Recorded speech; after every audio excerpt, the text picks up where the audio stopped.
Hello, this is Dr. Dina Kentigan, and this is the Healing Environments Lecture. Learning Objectives.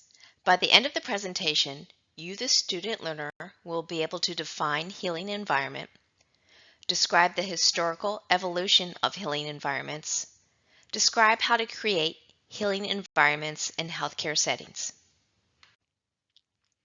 Definition: Healing environments. Healing environments help to stimulate a positive awareness of oneself and enhance one's connections with nature, culture, and people. A healing environment promotes privacy and does not expose one to toxic materials, extreme lighting, extreme noise, or temperatures. Healing environments include meaningful and varying stimuli, encourage relaxation with a sense of therapeutic sounds, calming colors, comfortable furniture, and a sense of harmony in the environment. Healing environments are flexible and adaptable. Healing environments can accommodate others that support clients emotionally, and healing environments are also family-centered. Impact on health.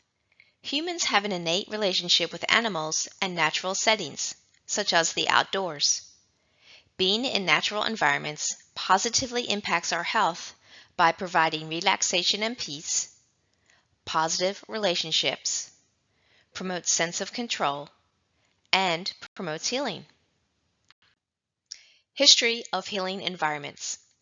The range and scope of environmental medicine affect every aspect of our health and well-being.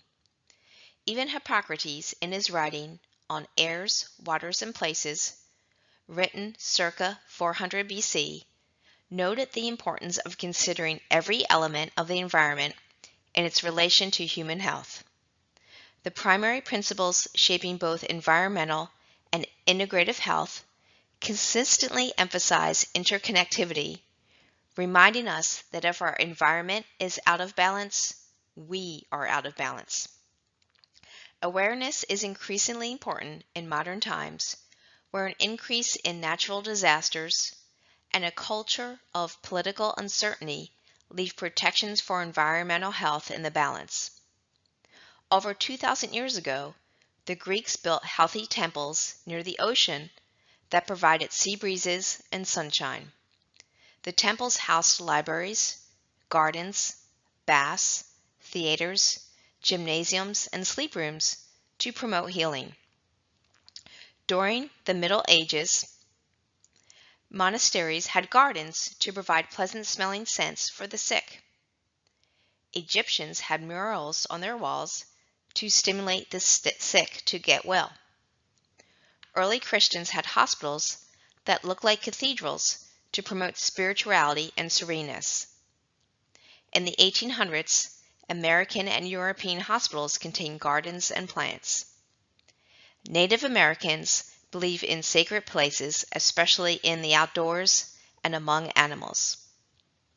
Florence Nightingale believed in a healthy environment and had 5 characteristics: pure air, pure water, efficient drainage, cleanliness, and light. Sick building syndrome.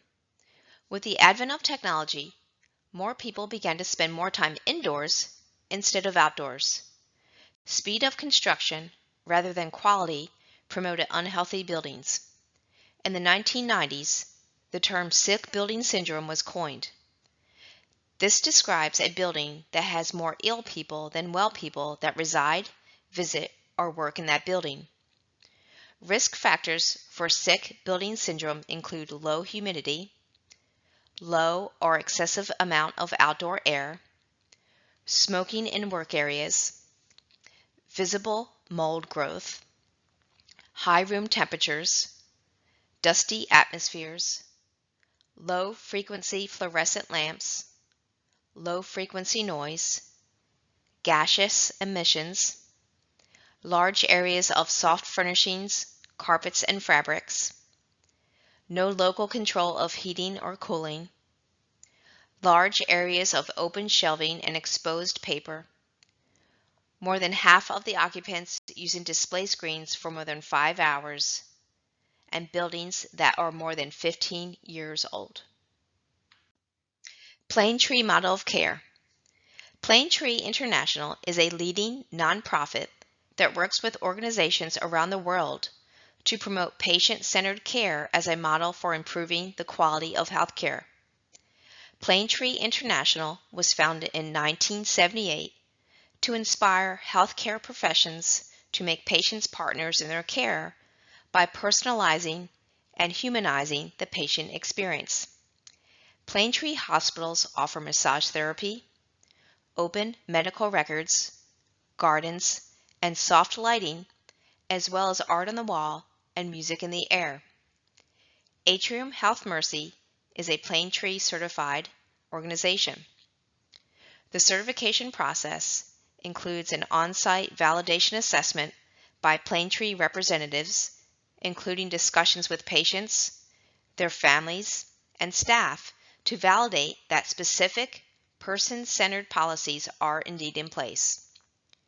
Planetree certification requires that teammates at all levels are involved in the implementation of person-centered care and that the organization's physical environment supports patient and family engagement. The process also includes a review of the organization's performance on patient experience and quality of care measures and how measurement of these indicators improves organizational outcomes. Creating a healing environment. Healing environments can be created in any setting, such as the hospital, a dying client's home, or a medical park garden.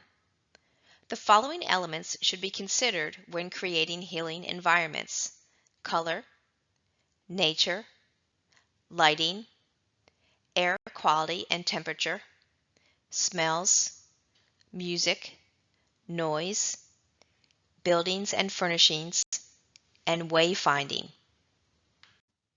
Let's talk about the first element, color. The response of the body and mind to color is influenced by cortical activation, the autonomic nervous system, and hormone activation. Color has been shown to affect heart rate, brainwave activity, respirations, muscular tension, elicit memories, introversion, extroversion, anger, peacefulness. As we learned in last week's module, auras are classified by their color and location from or in the body. Each color has its own wavelength or vibration, and specific vibrations can raise, lower, or neutralize energy fields. Light and color are interrelated. The visible spectrum of light contains 7 colors: red, orange, yellow, green, blue, indigo, and violet. Red is associated with high energy, passion, and excitement.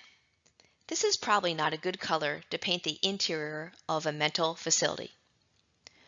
Orange is associated with emotional expression, courage, optimism, warmth, and the nature symbol of sunset.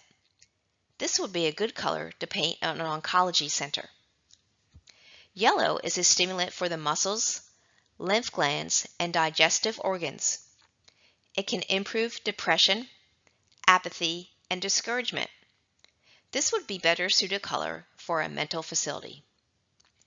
Green is the stabilizing color for all dysfunctions and relieves tension.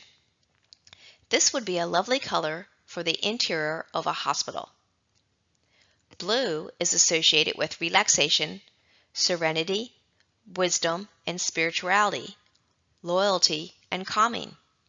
This would be a great color for the room of a massage spa. Indigo is associated with meditation, intuition, and spirituality. This would be a great color for a surgical waiting room. Violet calms the metabolic processes, relaxes muscles, and has antibiotic characteristics. It also aids in meditation, sleep, and may act as a pain reliever. This would be a great color for a post-anesthesia recovery room. Nature. Nature elements, Time spent in nature, views of nature, and natural lighting can have a powerful effect on the healing process. Nature promotes healing, distracts patient's family, and provides relief. Shinrin Yoga, also called forest bathing, was coined in Japan in the 1980s. This was initiated in Japan to get residents outside to reconnect with nature. In the 1990s, the effects of forest bathing were studied and were quite positive. The benefits of forest bathing include reduced chronic stress, reduced hostility, reduced depression, changes in blood pressure, heart rate, muscle tension, and brain electrical activity. Lighting. Light affects circadian rhythms. Circadian rhythms are associated with sleep-wake patterns, as well as with fluctuations in alertness and drowsiness. They are associated with physiological processes such as blood pressure, body temperature, hormone levels, sexual development, nervous system functioning, and the immune system. Light has been used for healing for thousands of years. Florence Nightingale believed that rooms with light promote healing. Artificial light interferes with optimal absorption of nutrition. Lighting has been used to treat certain viruses, seasonal affective disorder, depression, and insomnia. Ultraviolet lighting can impact healing, increase protein metabolism, lessen fatigue, stimulate white blood cell production, increase endorphins, lower blood pressure, and promote emotional well-being. In the healthcare setting, it is important to have proper lighting for physical assessments. It is a code that if a patient is in a hospital room more than 24 hours, they must have a window. Air quality and temperature. Fresh air is imperative for promoting health. Not only is air pollution present outdoors, but it may be present indoors as well. Poor indoor air quality can cause or contribute to the development of infections, heart disease, stroke, headaches, lung cancer, and chronic diseases such as asthma. Common indoor air pollutants include bacteria, viruses, cleaning supplies, household chemicals, cockroaches, dust mites and dust, particulate matter, pet dander, secondhand smoke, volatile organic compounds, asbestos, formaldehyde, lead, carbon monoxide, and nitrogen dioxide. Air quality and temperature. We spend 90% of our time indoors, so it is important to have proper ventilation. In the past 40 years, engineers have designed buildings to be more airtight to improve energy efficiency. This, unfortunately, has caused our buildings to be germ factories. The American Society of Heating and Air Conditioning Engineers sets standards for acceptable indoor air quality. Air quality can be improved by source control, ventilation, filtration, and disinfection.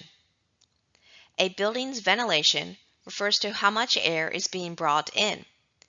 The simplest and cheapest way to improve ventilation is to open a window, but this is not always a viable option. HVAC systems also enable indoor air ventilation. One way to assess the amount of ventilation in a space is to use a carbon monoxide detector. Humans exhale carbon monoxide when we breathe, so levels of this gas provide a good proxy of how diluted the air is. Levels below 800 parts per million are potentially well ventilated. Air exchanges should be between 3 to 6 changes per hour. The definition of air exchange is the time, usually expressed in hours, for air in a room to be replaced by outside air. Filtration involves removing particles and other pollutants from the air. The gold standard filter is the high efficiency particulate air filter or HEPA filter, which can remove 99.97% of airborne particles that are 0.3 micron in size. Air disinfection is inactivating viruses through ultraviolet light. This is best for high-risk environments such as hospitals or school cafeterias. It works by shining UV light across the top of a room, which neutralizes airborne pathogens as they circulate through space. Source control. People can eliminate some indoor air pollutants by removing the source. For example, a gas stove can cause cooking fumes, so an electric stove may be a better alternative. Smells. Information received through the sense of smell triggers both physiological and psychological effects. Hence why essential oils, which we will learn about this week as well, are effective. Smell is linked with memory and emotions at both the conscious and unconscious levels. Pleasing aromas reduce blood pressure, slow respirations, and decrease pain perception. Negative aromas can increase fear, anxiety, and stress. Many substances in the environment can cause odors. Some odors cause temporary symptoms such as headache and nausea, and other odors can be toxic and cause harmful health effects. Young children, the elderly, and pregnant women are more sensitive to odors. In general, the more common symptoms are headache, nausea, nasal congestion, eye, nose, and throat irritation, hoarseness, sore throat, cough, chest tightness, shortness of breath, heart palpitations, drowsiness, and mental depression. Music. Music is a healing tool that has been linked to medicine throughout history. Studies show that music can reduce stress levels, improve moods, increase energy levels, reduce pain levels, and even speed up the recovery time from illness or injury. Surgeons have long played their favorite music to relieve stress in the operating room. Listening to music activates more brain regions simultaneously than any other human activity. It is important to take in consideration the music selected for each patient. For example, if a patient was sexually assaulted at a Taylor Swift concert, playing "We Are Never Ever Getting Back Together" during surgery may not be a great idea. Music without lyrics has been found to be the most healing. Noise. Tens of millions of Americans suffer from a range of adverse health outcomes due to noise exposure, including heart disease and hearing loss. Reducing environmental noise pollution is achievable and consistent with national prevention goals, yet there is no national plan to reduce environmental noise pollution. In 1981, the United States Environmental Protection Agency, otherwise known as EPA, estimated that nearly 100 million people in the United States, about 50% of the population, had annual exposures to traffic noise that were high enough to be harmful to health. However, despite the widespread prevalence of exposure, noise has historically been treated differently than other pollutants of chemical or radiological nature, and especially air pollution. Congress has not seriously discussed environmental noise in more than 30 years, although noise exposure is a large public concern. For example, in New York City, noise is consistently the #1 quality of life issue, and authorities there received greater than 40,000 noise complaints in 2012. Very few communities appear to consider the health risk of noise in their policy making. Despite the fact that health effects of noise have been explored over many decades, and the body of evidence linking noise to various health effects is therefore more extensive for most other environmental hazards. Chronic environmental noise causes a wide variety of adverse health effects, including sleep disturbance, annoyance, noise-induced hearing loss, cardiovascular disease, endocrine effects, and increased incidence of diabetes. Noise pollution is an issue in hospital settings and can cause sleep deprivation, which can lead to other issues, such as falls. Hospital surveys reveal that patients complain more about noise than anything else in the hospital, even food. Noise levels are measured in decibels. Sounds greater than 80 to 85 decibels are considered hazardous. The Environmental Protection Agency recommends that continuous background noise in healthcare environments not exceed 35 decibels during the day and 45 decibels at night. Carpet, curtains, and closed doors are some ways to eliminate noise pollution indoors. One should have hearing testing annually and wear ear protection when exposed to loud noises, such as concerts. Labels that disclose the noise emitted from products promote informed consumer choice. Mandatory labeling of noise emissions is required for certain products in China, Argentina, Brazil, and the European Union. Disclosure will inform consumer choice only if the consumer understands the implications of what the label discloses, so we discuss product disclosures with the assumption that they will be accompanied by education. Buildings and furnishings. On the Healthy Buildings website, a healthy building is described as an efficient building that allows the people within the building to operate at their highest functionality. A building is a machine that works on behalf of us humans. The goal of the building is to enable the humans working within the structure to operate at their peak efficiency. If the building enables the people within to work in a productive, happy environment, then it creates a more efficient and profitable asset for the building owner. Buildings are a crucial component of the total built environment as well as health determinant. Generally, the term healthy building is widespread in many national and international strategies, programs, and actions, and is used as an approach in many epidemiological or building engineering studies and projects. Some characteristics that a healthy building should include the following: clocks, calendars, photos, cards, beloved objects, neck and lumbar support furniture, artwork with nature scenes, bathroom safety features, and visually appealing furniture. A healthy building should not be too densely populated. Its window design and layout should facilitate natural ventilation and diffusion of daylight. It should be isolated from noise and air pollution sources. Its water supply and waste systems should be appropriately installed, maintained, and managed. Its environmental conditions should be clean and hygienic. Every human being is a daily subject to a large number of needs that arise as a result either of some imbalance inside the body or outside factors.